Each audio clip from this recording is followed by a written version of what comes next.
और आप हैं मेरे YouTube channel grow with biology में। आज जो टॉपिक पढ़ने जा रहे हैं वो वेक्टर का तीसरा टाइप है, दैट इज कॉस्मिड। तो कॉस्मिड क्या है? कॉस्मिड एक हाइब्रिड क्लोनिंग वेक्टर है। हाइब्रिड है मतलब हमने डिजाइन किया हुआ है, खुद से बना हुआ नहीं है। और इसमें हाइब्रिड मतलब दो अलग अलग चीजों से बना हुआ है। तो दो अलग अलग चीज कौन है? एक है प्लाज्मिड और एक है फाजमिड्स। तो बैक्टीरियोफाज और प्लाज्मिड, तो दोनों के कुछ कुछ इंपॉर्टेंट कैरेक्टर्स को लेके एक साथ मर्ज करके तैयार होता है कॉस्मिड। तो कॉस्मिड में फीचर्स किसके आएंगे? पहला प्लाज्मिड, दूसरा बैक्टीरियोफेज।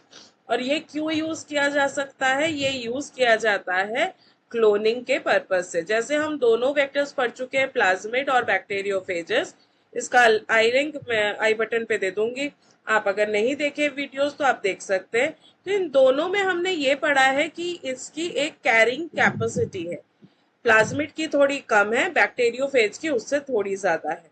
अब उसी प्रॉपर्टी को एनहांस कराने के लिए, बढ़ाने के लिए तैयार हुआ कॉस्मिड। अब इसके बाद आता है कि ये क्योंकि ये बहुत इंपॉर्टेंट हो गया, इसीलिए इसको रिकॉम्बिनेंट डीएनए टेक्नोलॉजी या मॉलिक्यूलर बायोलॉजी में बहुत अच्छे से यूज किया जाने लगा। तो सबसे इंपॉर्टेंट क्वेश्चन ये, इसमें किसके कैरेक्टर्स है? प्लाज्मिड और बैक्टीरियोफेज लैम्डा या बैक्टीरियोफेजेस का। अब आते हैं कि कॉस्मिड वेक्टर की जरूरत क्यों पड़ी। पहला पॉइंट, प्लाज्मिड के पास जो कैरिंग कैपेसिटी थी वो कम थी।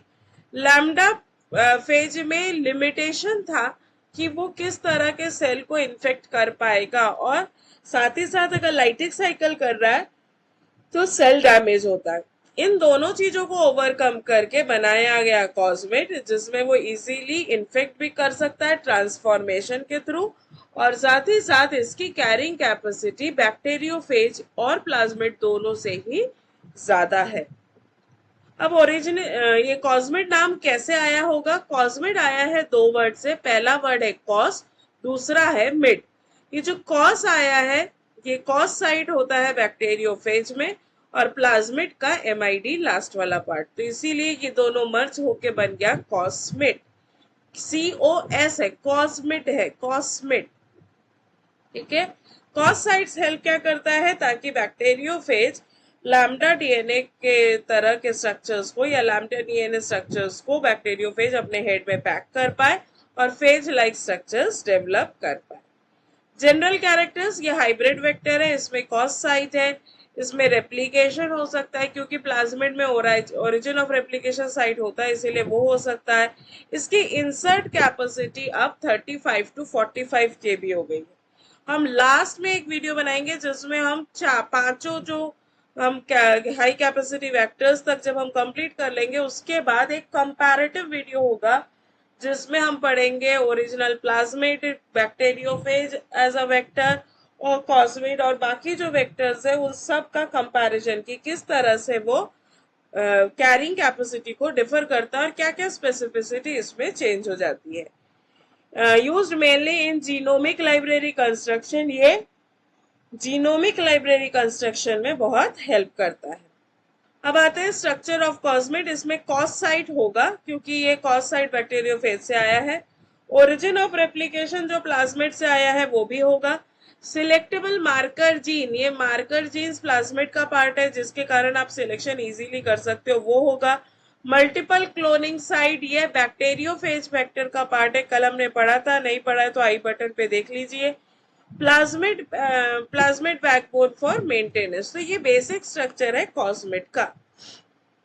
कॉसाइट लैम्डा बैक्टीरियोफेज से आया, इसका एक शॉर्ट सीक्वेंसेस है अप्रोक्सीमेटली 200 बेस पेयर का।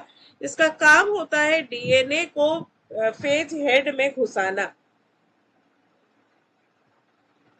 ये बहुत ही एफिशिएंटली ट्रांसफर कर सकता है रिकॉम्बिनेंट डीएनए को, इसीलिए कॉस साइट की जरूरत है। ये स्ट्रक्चर देखें तो कॉस साइट है, एंटीबायोटिक रेजिस्टेंस साइट्स है, ओरिजिन ऑफ रेप्लिकेशन है, रेस्ट्रिक्शन साइट जिसके बीच में आप डीएनए इंसर्ट कर सकते हो। ओरिजिन ऑफ रेप्लिकेशन, ये अलाउ करता है कॉस्मिड को रेप्लिकेट करने में, और ये बेसिकली PBr 322 से लिया गया है। PBr 322 कौन है? PBr 322 एक तरह का प्लाज्मिड है। ये ऑटोनॉमस रेप्लिकेशन करने में हेल्प करता है। सिलेक्टेबल मार्कर्स में स्पेसिफिकली हम एंटीबायोटिक रेजिस्टेंस यूज करते हैं, जैसे कि एम्पिसिलिन रेजिस्टेंस, टेट्रासाइक्लिन रेजिस्टेंस, जो नॉर्मली पीबीआर 322 में होता है, और ये हेल्प करता है आपको सिलेक्शन करने के transformed recombinant and transformed non recombinant. तो रिकॉम्बिनेंट सेल्स और नॉन रिकॉम्बिनेंट सेल्स को स्क्रीन करने में, पहचानने में आपको ये सिलेक्टेबल मार्कर जीन्स हेल्प करेगा। मल्टीपल क्लोनिंग साइट इसके रीजन्स है, जिस रीजन में आपको रेस्ट्रिक्शन एंजाइम्स के साइट्स दिखेंगे और ये अलाउ करेंगे इंसर्ट को, जो कि फॉरेन डीएनए के इंसर्ट को उस डीएनए में घुसने में हेल्प करेंगे। आप वही उसी रेस्ट्रिक्शन एंजाइम से डाइजेस्ट करोगे, जब डाइजेशन करोगे तो वो ओपन हो जाएगा और वहां पे नया फ्रैगमेंट अटैच हो सकता है। ये क्लोनिंग एक्सपेरिमेंट्स करने में भी हेल्प करता है। कॉस्मेट के एग्जांपल PJB8, PHC79, PWE15। अब ये PPP इसलिए लगा है क्योंकि ये प्लाज्मिड डेराइव्ड वेक्टर्स है। लॉरिस्टिक वेक्टर्स, सुपरकॉस वेक्टर्स सारे यूज होते हैं हमारे डीएनए क्लोनिंग में। तो ये एग्जांपल्स है जो आपको याद करने होंगे। इंसर्ट कैपेसिटीज, अब जब जीन ऑफ इंटरेस्ट जिसको हम कॉस्मेट में घुसाना चाहते हैं उसकी कैपेसिटी कितनी होगी, उसकी कैपेसिटी है अप्रोक्सीमेटली 35 to 45 kb, जो कि प्लाज्मिड से काफी ज्यादा है और ये हेल्प करता है बड़े फ्रैगमेंट्स को क्लोन करने में। बड़ा फ्रैगमेंट कितने साइज तक, 35 से 45 kb के साइज के बीच का अगर है तो उसको आप इससे इजीली क्लोन आउट कर सकते हो। स्टेप्स, सबसे पहले प्रिपरेशन ऑफ कॉस्मेट वेक्टर होगा, उसके बाद जीनोमिक डीएनए का आइसोलेशन करोगे, उसको रेस्ट्रिक्शन एंजाइम से ट्रीट करके अपने जीन ऑफ इंटरेस्ट को निकालोगे, कॉस्मेट को ट्रीट करोगे डाइजेशन करवा के, फिर दोनों को एक साथ लाइगेज के हेल्प से जोड़ दोगे।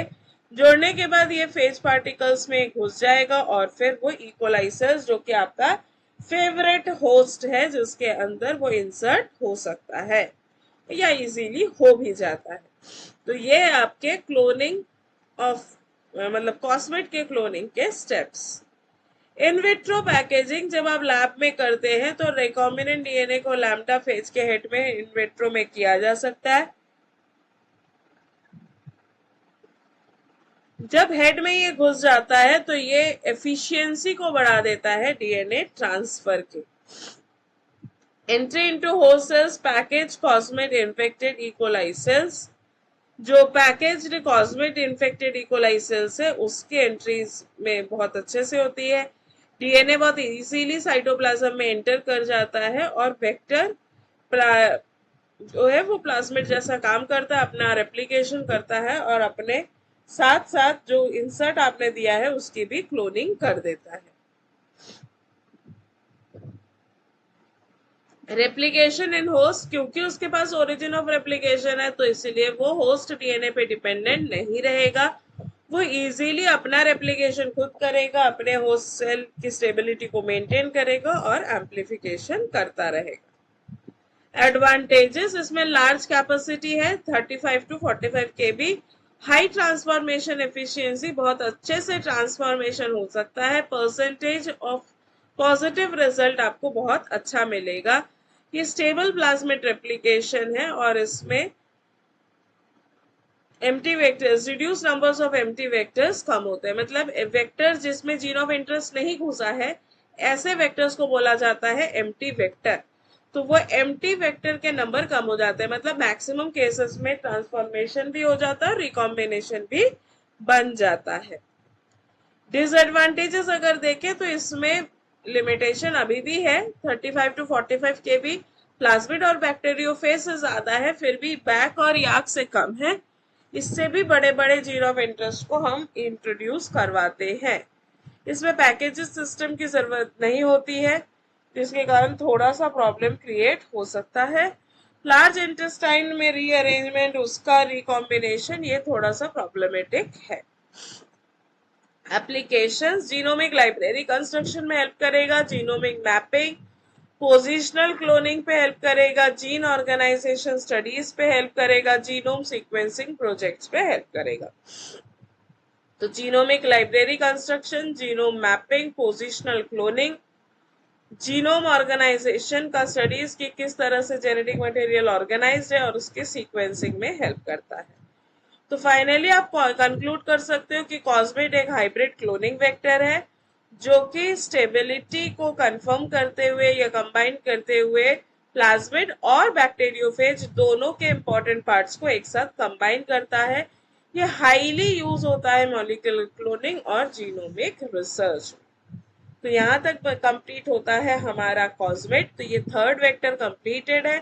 अगला वेक्टर होगा बैक, उसके बाद होगा यार। तो यहाँ तक बने रहने के लिए बहुत बहुत धन्यवाद। आगे अपकमिंग वीडियोस पाने के लिए चैनल को सब्सक्राइब करिए, बेल आइकन प्रेस करिए, अपने फ्रेंड्स के साथ शेयर करिए। अगर वीडियो अच्छा लगे तो लाइक करिए। Thank you and happy study.